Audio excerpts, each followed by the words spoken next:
Olá, seja bem-vindo a mais um episódio do Lounge TRT. Eu sou Vinícius Antônio e com você vou aqui trazer mais um bate-papo interessante. Hoje é com a professora, pesquisadora, assistente social, um currículo recheado. Bruna Irineu, seja bem-vinda e obrigado pela sua presença aqui. Obrigada, Vinícius. Eu que agradeço o convite. Um prazer enorme estar aqui falando com a audiência de vocês. Professora, nada melhor do que saber mais sobre a pessoa dela mesma. Quem é Bruna Irineu? Como surgiu para o mundo da academia, enfim. Bem, eu sou uma pesquisadora implicada com os temas de direitos humanos, movimentos sociais.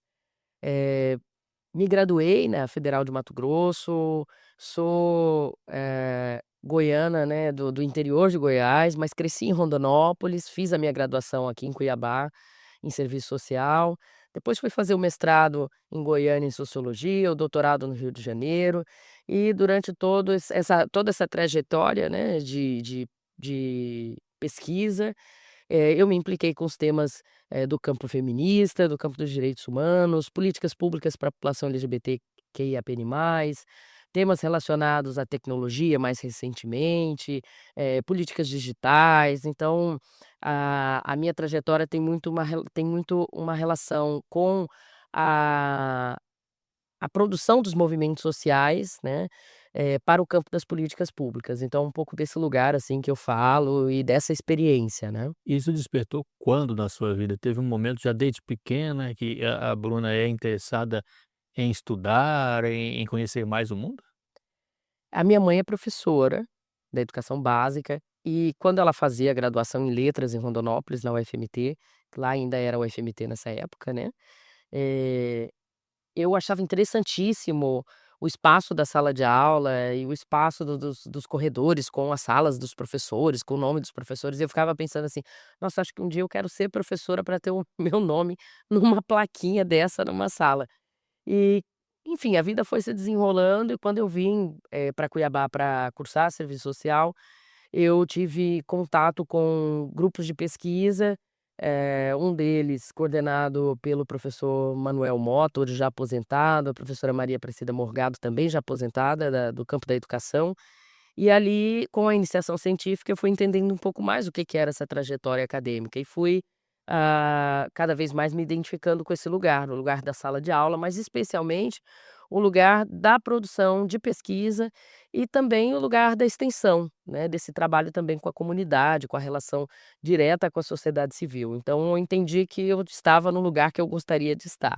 Estou fazendo 17 anos como servidora pública, fui professora na Federal do Tocantins, antes de ser professora na Federal de Mato Grosso, e tenho certeza que estou no lugar certo, né, porque gosto desse lugar do ensino, desse lugar de construção dos processos investigativos, da relação com a comunidade, né. Sou muito feliz com a carreira que tenho construído. Assistência social, ela surgiu já desse interesse, desse lugar de compreender mais ou auxiliar mais as pessoas, como você citou, os LGBTA, PN+, e tal. Já tinha esse lado seu ou você veio depois da faculdade, a começar também a estudar mais esses temas, de defendê-los? Olha, a gente vive numa sociedade que, alguns cursos, algumas áreas profissionais são pouco estimuladas e incentivadas às pessoas. As pessoas estão, de maneira geral, incentivadas a fazer carreiras, onde aparentemente elas vão ter um sucesso financeiro. Medicina, direito, engenharias, né. Eu fui entendendo um pouco mais o que que era a profissão serviço social, porque a assistência social é a política, né, a política pública. O que a gente faz enquanto profissão chama serviço social. A partir do contato com outras pessoas, né, profissionais em formação, da área de serviço social e fui entendendo que, poderia ser uma profissão que eu me daria bem, ficaria feliz, teria, uma satisfação pessoal, por conta da relação com o tema dos direitos, a defesa dos direitos humanos, com o debate da cidadania, com esse lugar da relação de tensão, né, e também de mobilização para, que o Estado produza políticas públicas. Então foi um pouco às vésperas de fazer o vestibular, nessa época ainda era vestibular, não era Enem, Uhum. que eu fui entendendo que o serviço social poderia ser um lugar bacana, porque eu entendia, como sucesso, felicidade na carreira, e foi assim que eu caí no serviço social, né. Eu também flertei um pouco com a comunicação, me interessava, mas acabei escolhendo o serviço social, especialmente porque eu tinha muita vontade de vir para Cuiabá, sair de Rondonópolis, vir para Cuiabá para estudar num campus maior, né, então foi assim que eu entrei. E ali no curso eu acabei conhecendo muitas pessoas do campo do ativismo e me interessei em me somar nas lutas, né, em defesa de um mundo melhor. E acabei conhecendo o ativismo LGBTQIAPN+, né, fui, para as primeiras paradas de Cuiabá, as primeiras paradas do orgulho de Cuiabá, me lembro muito bem do Clóvis Arantes organizando essas paradas, né, essas primeiras, e ali acabei fazendo amizades e também criando um grupo que se chamou Movimento Universitário pela Livre Expressão Sexual, isso ali por volta de 2005, 2006. E desde então eu não saí mais do campo do ativismo, eu faço um tipo de trabalho acadêmico que, não entende esses lugares como diferentes, né. Para mim tem uma indissociabilidade entre a academia e o ativismo, é desse espaço, desse lugar, assim, que eu valorizo a minha prática profissional. Esse esse seu lado, de luta, de estudo do ativismo me faz querer perguntar a você como na sociedade de hoje isso é visto. Tem melhorado? Bem, a gente tem avanços, mas também tem, processos que ainda precisam avançar, né, algumas estagnações, alguns retrocessos, né. Mas quando a gente se entrega para uma luta, para um movimento social, você costuma ter mais esperança, né, do que, desesperança, né, porque acho que esse é o lugar da luta é o lugar de construção de esperança, né. Se eu não puder, compartilhar a esperança com as pessoas que não estão no campo direto da luta direta dos movimentos sociais, a minha prática como ativista perde um pouco o sentido, né.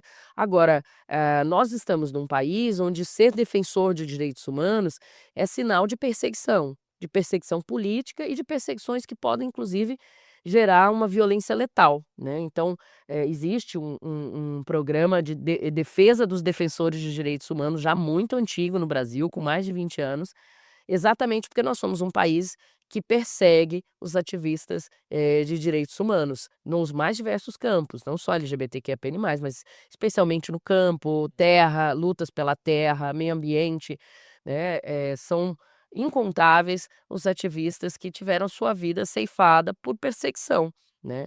Então é um risco também estar nesse campo. A gente sofre muitas críticas, né, e no espaço da universidade a gente muitas vezes é questionado se de fato os nossos temas são legítimos, afinal de contas nós estaríamos advogando em causa própria, Uhum. né.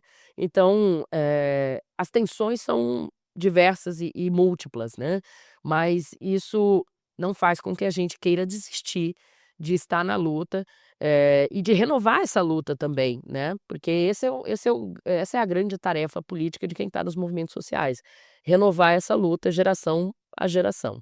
Dentro da faculdade, dentro da academia, existe também, muito que se conscientizar, ou a grande maioria das pessoas é também defensora dos direitos humanos e das outras vertentes que você tem defendido? Tem um mito, né, que acredita que a universidade pública brasileira é completamente de esquerda, completamente, ou na sua totalidade, né, eh de um campo revolucionário ou mesmo, né, intrinsecamente defensora de direitos. E é um mito, né, porque nós temos o espaço da universidade é exatamente o espaço da divergência teórica, da divergência política, mas uma divergência salutar, saudável, Então nós temos pessoas com crenças distintas, né, com concepções de mundo, de sociedade, de Estado, de política completamente distintas. Isso é muito rico para o campo da ciência, né, essa pluralidade de ideias. Então, esses mitos que, colocam na universidade um lugar, da contravenção, um lugar, da da esquerda por nascência, é equivocado, né. Nós temos pessoas dentro da universidade que defendem profundamente os direitos, mas nós temos pessoas que estão num outro campo, num campo, que a gente costuma denominar de mais conservador, como a gente tem pessoas no campo progressista, e dentro do próprio campo progressista, a gente tem uma miríade, né, uma diversidade de pessoas que estão talvez para um campo mais liberal, um campo mais libertário, ou um campo mais à esquerda, ou um campo mais ao centro. Então a gente tem uma diversidade de sujeitos com concepções diversas também. Quando a gente pensa no doutorado, né, e em todos esses, degraus que você galgou ao longo da vida, me vem a pergunta de que, em algum momento a gente chega ao topo, em algum momento, porque a gente pensa assim: "Ah, no mestre, aquele que está lá em cima da montanha, sabe todas as respostas", isso não existe. Existe? A universidade, atual, né, a universidade na atualidade, ela tem exigido de nós mudanças profundas. Eu acho que já existiu sim, e existe especialmente nos grandes centros, né, em universidades, consideradas aí entre as 5 maiores universidades, né, do Brasil, com uma força exponencial no exterior, né, como é o caso da USP, como é o caso da UFRJ, né, que são universidades reconhecidamente no rol aí das 10 melhores universidades da América Latina e do Caribe, existe ainda o que a gente chama de elitismo intelectual, né. Mas as ações afirmativas, né, os programas de cotas, transformaram profundamente a universidade, né, e os estudantes têm cobrado, dos professores, né, e dos técnicos também, uma universidade mais popular, uma universidade que dialogue mais diretamente com a demanda da sociedade civil, que saia desse lugar da elucubração abstrata e possa trabalhar diretamente com a ciência aplicada, com o cotidiano da vida das pessoas. E nesse momento em que as universidades, de certa forma, têm sofrido um ataque, e que a gente tem observado um aumento do negacionismo científico, ter esse compromisso com a sociedade civil, com uma educação popular, é profundamente importante, porque assim a gente consegue, abrir um debate sobre o quão é importante o investimento no ensino superior, o quão é importante o investimento na educação pública superior brasileira. Então, em termos de carreira, a gente tem aí o professor titular como o último topo ali do professor, da universidade pública federal, né, nas estaduais as carreiras são um pouquinho distintas. E chegar a professor titular não significa necessariamente um domínio, unívoco, Uhum. né, do conhecimento, mas uma trajetória, de dedicação à universidade, né. O conhecimento ele é algo tão interessante, porque ele é profundamente dialético, né. A gente aprende uma coisa hoje e amanhã, isso já se modificou, né. Então eu acredito numa universidade onde os professores, técnicos e estudantes precisam estar o mais próximos possíveis, porque um depende do outro, tem uma codependência na atividade básica de cada um, né. Eu não sou professora sem estudantes, né, então há um lugar de poder nesse lugar do professor, da professora, né, porque tem uma expertise um pouco maior, tem uma trajetória de vida talvez um pouco mais, eh eh, longa, né, do que o estudante, mas ao mesmo tempo a gente tem conhecimentos de vida que estão para além do conteúdo, né. A gente precisa de um espaço educativo, educacional, que não seja único exclusivamente conteudista, mas de formação humana. Você traz em suas mãos uma obra, né, é um livro. E que livro é este? Você escreveu? Teve colaboradores? Como é que foi essa construção? Bem, aqui na minha mão está Violência Algorítmica e Vidas LGBTQIAP+, ensaios sobre tecnologia, poder e resistência na era digital, que é um livro que eu escrevi com a professora Larissa Pelúcio, que é professora da Unesp, né, que é uma universidade estadual de São Paulo. Esse livro ele é resultado de uma pesquisa que nós coordenamos, né, um observatório de violência algorítmica e extrativismo de dados na América Latina e Caribe, focada nas experiências de pessoas LGBTQIAPN+, e nós estamos, nesse livro, trazendo um pouco desse estudo que foi desenvolvido pelo observatório, mas, mais do que trazer esses resultados, o livro tem uma tarefa, que é a tarefa da divulgação científica.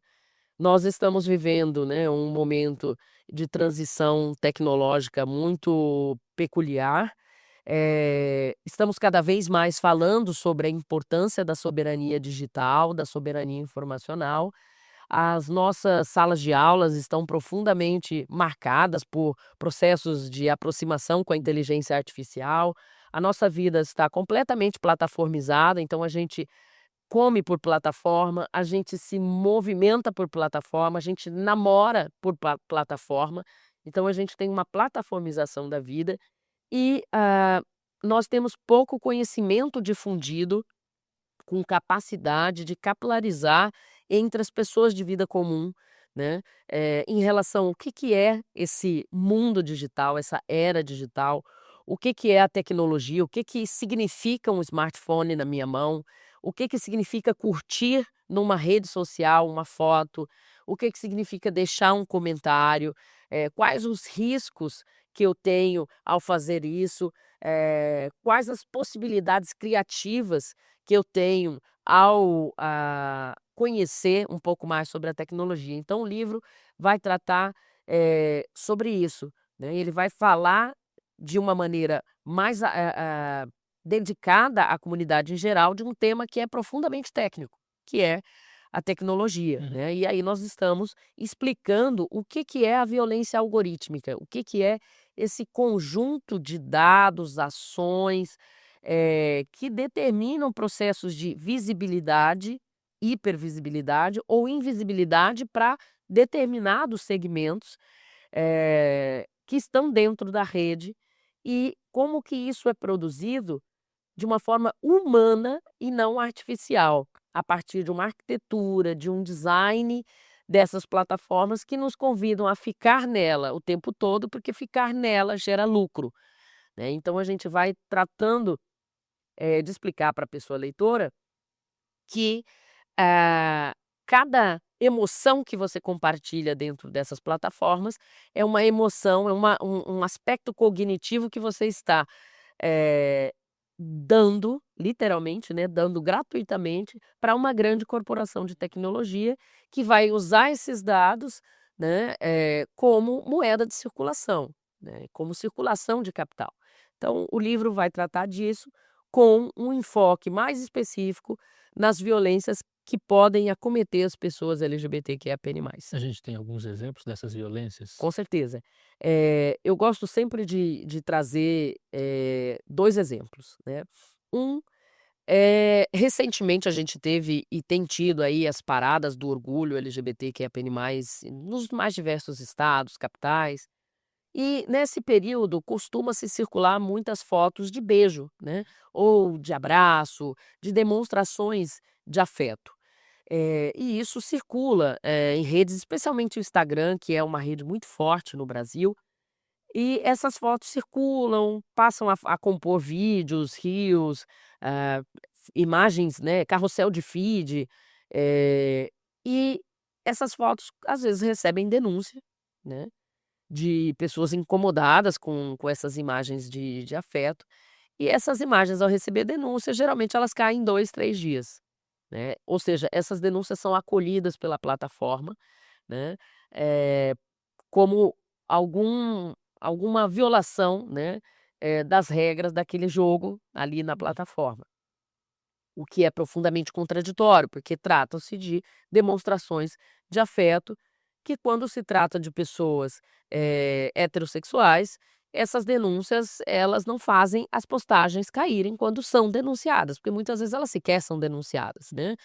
Eh, então esse é um ponto. E quando a gente tem, um conteúdo, né, de um segmento mais conservador falando, contra as experiências LGBTI+, contra a parada e se faz denúncias contra esses conteúdos que estão, de alguma forma, eh, promovendo discursos de ódio, esses conteúdos dificilmente caem e, portanto, a plataforma dificilmente acolhe essas denúncias. Então esse é um tipo de violência algorítmica, que define o que vai ficar ou o que não vai ficar na plataforma, o que vai ser entregue a um número maior de pessoas para engajamento e o que não vai ser entregue. Esse é um exemplo. Uhum. Um outro exemplo, eh, que eu acho que é bem simbólico, uma organização chamada GLAAD testou um modelo de inteligência artificial generativa chamado Llama. E nesse teste, no Llama, a pessoa que testava, ela ia se passando por uma pessoa que estava descobrindo a sua orientação sexual, né, e vai compartilhando a dor e o sofrimento, né, dos processos discriminatórios ali que ela estava sofrendo ou poderia vir a sofrer, eh, como utilizando essa plataforma, o Llama, como um lugar de diálogo.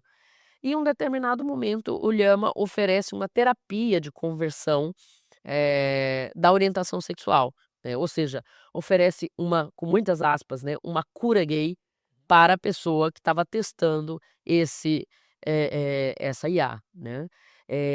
Na maior parte dos países, inclusive onde estava sendo feita essa esse teste, as chamadas terapias de conversão da orientação sexual são proibidas e em alguns países é crime, né. Então aquele modelo de IA, ele aprendeu isso aonde? Né, no seu processo de treinamento de programação. Então, o que a gente está apontando, de certa forma, é que os algoritmos, eles, não são neutros e eles não são artificiais. Eles são profundamente humanos, porque eles são programados, arquitetados, desenhados por pessoas que reproduzem discriminações, preconceitos, né. Então a gente fala muito na importância da regulação dessas plataformas, para que esses processos discriminatórios não sejam reiterados nessa interação com as pessoas que vão utilizar essa inteligência artificial ou que vão usar as redes sociais, né. Mas a gente tem um desafio enorme para dar conta disso.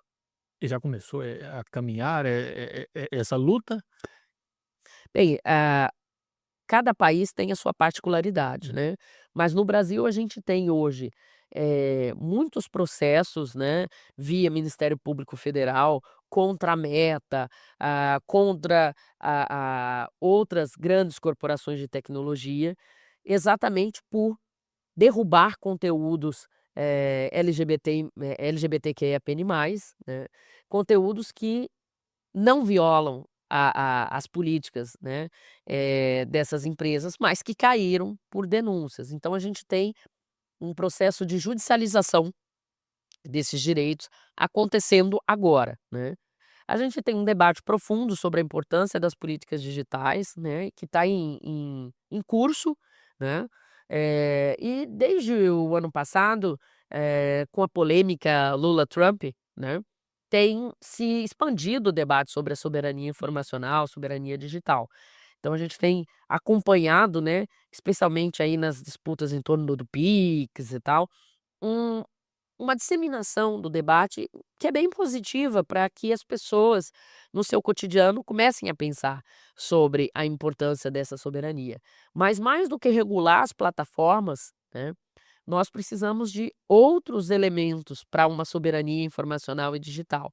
O investimento em recursos humanos para que a gente não tenha a fuga dos cérebros, mas especialmente em recursos humanos, para formação em tecnologia de pessoas que são de comunidades vulneráveis, né, que são, pessoas negras, pessoas com deficiência, LGBTQIAPN+, indígenas, para que essas comunidades também consigam produzir tecnologia, né, consiga-se ter a produção de plataformas por essas pessoas, né, porque nada mais eficiente do que plataformas feitas por pessoas, né, de segmentos vulneráveis, né, com a participação, né, a coparticipação desses segmentos, porque essas comunidades elas conseguem entender melhor a violência que lhes atinge, Sim. né.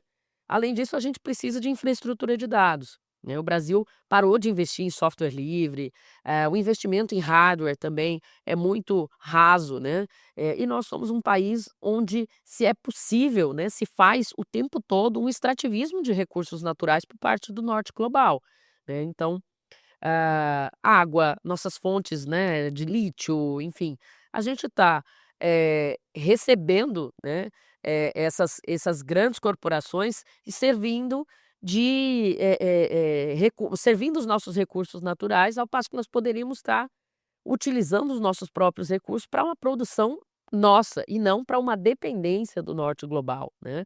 Mais de 90% das universidades brasileiras hoje não têm autonomia nos seus sistemas, dependem da Meta, dependem da Microsoft, ao passo que nós poderíamos estar produzindo, algo, para não ficar refém dessas grandes corporações, né. Então tem um debate mais profundo do que a regulação das plataformas, né, não que ela não seja profundamente importante, mas que precisa acontecer e que a gente precisa tensionar os nossos parlamentares, né, a não, cair no lobby das big techs, das grandes corporações de tecnologia, e defender e que façam a defesa, da soberania nacional, né, no que se refere à tecnologia e às plataformas.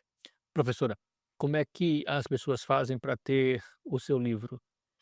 Esse livro aqui, ele tem a possibilidade de download gratuito, né, se colocar o nome dele, Violência Algorítmica e Vidas LGBTQIAPN+, botar Bruna Irineu Larissa Peluso, vai estar disponível lá no ResearchGate, que é um lugar onde a gente faz o download gratuito. Uhum. Mas ele também está à venda na Amazon, né, tanto para versão Kindle, quanto para versão impressa, e a gente tem também algumas livrarias Brasil afora vendendo o livro, além da gente estar numa itinerância, né, fazendo os lançamentos. Aqui em Cuiabá a gente fez na Feira da Diversidade, e a gente está indo na próxima semana para Flip, em Paraty, que é um dos maiores festivais literários do Brasil, fazer o lançamento lá também. Então a gente está circulando por vários lugares para levar a obra, lançar e divulgar e difundir. Então é possível assim. Você é uma pessoa mais low profile ou as pessoas podem te seguir ali para conversar? Também podem me seguir, é @brunairineu lá no Instagram, e lá no link da minha bio tem o link para baixar ou fazer o download do livro também, e também o link para onde comprar, enfim, a gente pode continuar a conversa sempre por lá. Professora, muito obrigado pela sua presença aqui mais uma vez e as portas sempre abertas, lógico, para a senhora, para o UFMT também aqui na Rádio TRT, na TV Assembleia, no YouTube da TRT-FM. Obrigada pela conversa agradável, pelo papo, pela oportunidade de trazer esse tema que é tão caro para nós, e espero que a gente continue em contato. E você que ficou com a gente até agora, num próximo capítulo, na próxima semana, num próximo episódio, a gente se fala. Até mais!